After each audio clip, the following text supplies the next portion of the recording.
So I can't believe I'm saying this, but it is now been 21 weeks since I lost Deck. It seems in one way like he was never here at all, and in other ways it feels like he's never left. Like, to say my brain is scrambled would be an understatement. This week I also went back to the hospital for the first time since losing him for an appointment myself. And I didn't realise how hard that would be. It didn't even occur to me till I walked into that hospital. Just that sense of, why am I here? Deck's not here.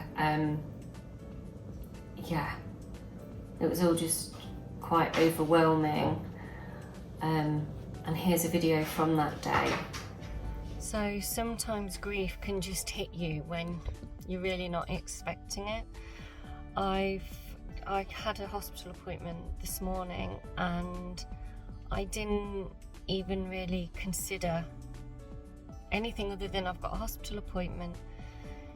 It was only as I parked up that I realised that the last time I was here was with Deck, about a week before he passed away, and I was actually going to a cardiology appointment myself, so there was pictures on the wall of the heart and the stuff that ultimately stopped and took his life away.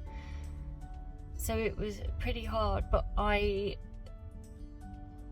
felt I needed to go and see his heart failure nurse, and thankfully she was in, and bless her, she's talk about the Deck effect. She has so many patients that unfortunately pass away. It's the nature of her job. But she's got a picture of Declan next to her computer, which just hit me harder than I thought anything could still hit me. And in speaking to her, it was so lovely because it makes it in some ways real. My boy was real. I didn't imagine any of this, and to be around someone that was so involved in our journey, especially near the end, and bless her, she did everything she could to help Declan. You know, we know that she went above and beyond to try to help him, and just seeing it was really nice. I think it was hard for her. She'd never seen me without Deck, and I think this is what people find strange now, because we were always together. So for her to see me without Deck, I think was quite hard for her. But she says she wants to stay in touch, which is really nice. But yeah, I think the main reason I decided to do this short vlog is that I've said I'll share my grieving journey, and some of the posts have been quite positive, but I didn't want people to be in the disillusion that it just goes away, because it doesn't. And sometimes things can just knock you off your feet when you're not expecting it at all. So grief is a crazy journey. Sometimes you find yourself laughing at stuff, stuff that maybe you wouldn't have laughed at before, and then you also find yourself crying at things that you're just not expecting to find so emotional or emotionally draining. Like last night, for no reason at all, I just couldn't sleep, and I ended up going downstairs to Deck's bedroom. Murphy, the puppy, came in and sat next to me, very calm, which is unusual for him, and I just sat with my head on Deck's bed, and I just in that moment would have literally given anything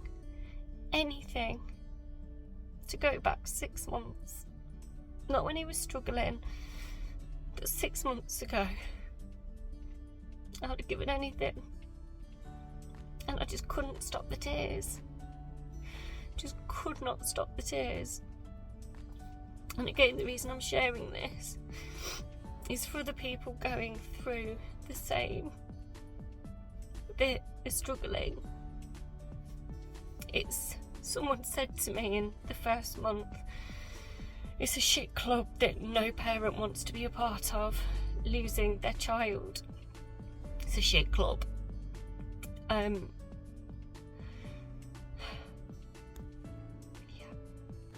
Also, when I came back from the hospital, I received a beautiful card from someone that Dec knew, and I'd like to share that with you now.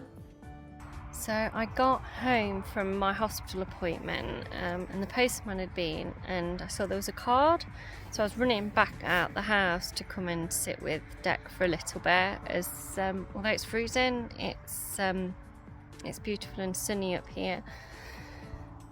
And I want to share this with you because I also feel that this just shows again how amazing Dec is. So, dear Alex, Jet here. I'm so sorry that it's taken so long for me to get around to writing and sending this. The first time I met Dec was in 2021. I was going through one of the most traumatic events, and he sent me a message on Instagram saying that he recognised me from somewhere that neither of us could place. That was our first conversation. Although we weren't close or chatted regularly, Dec became a monumental friend. I became physically disabled shortly after the start of our friendship and was struggling to come to terms with this. However, being able to see Dec not let his condition get in the way, I knew I had to do the same. I've never been into cars, but watching Dec's van and his passion filled me with so much excitement. To this day, the van is the only car I will ever be interested in. As you know, in August I was planning on visiting you both, and whilst we never got the chance to meet in person, the chats I had with Dec were always the highlight of my week. Lots of things I see every day remind me of Dec, but the ability to re-watch clips of Declan laugh over and over again always makes me smile. His quiet but hilarious demeanour that most overlooked was so special. No matter what happens, I won't stop fighting the government for disabled people's rights. So far, I've held one demo, hundreds of emails and letters, and have plans for so much more. For Dec, for younger me, and the 16 million disabled people in the UK, he will not just be another number. Everyone I see, I tell them about an incredible person called Declan Spencer. I feel sorry for them that they never got the opportunity to know him. Your strength and resilience throughout this time is truly remarkable. Coming into the new year without your best friend by yourself is so shit. I'd love to meet up at some point, hear more about Dec, and help however I can. Lots of love. And I just wanted to share that because that's someone that never actually got to meet Dec in person, but who was touched by him and who he had such an incredible impact. And that's the Dec effect. That's it. To truly know Dec, to take the time out to speak to him, was to think he was incredible. So, as you can see, when someone said before the funeral about the Dec effect, I think it really is a thing. To know Dec, to fully know Dec, was to be inspired by him, and I am very blessed that I got to be his mom and the main person that got to see that beautiful soul. So I did say that every vlog now will be finished with a gratitude, and my gratitude for this week is that even though we've been brought together through losing children, I've met this lovely lady who lost her daughter 2 months before I lost Declan. Totally different circumstances, but we were both single moms and they were both our only children. And we have found, our paths wouldn't have crossed ordinarily, although we found out we've got a hell of a lot in common. And I'm just so grateful that through this shitty time people have been brought into my life that are helping me, and that I can still help them to a point as well. Well, I suppose with me and this lady, we're kind of helping each other because we have an understanding how it feels.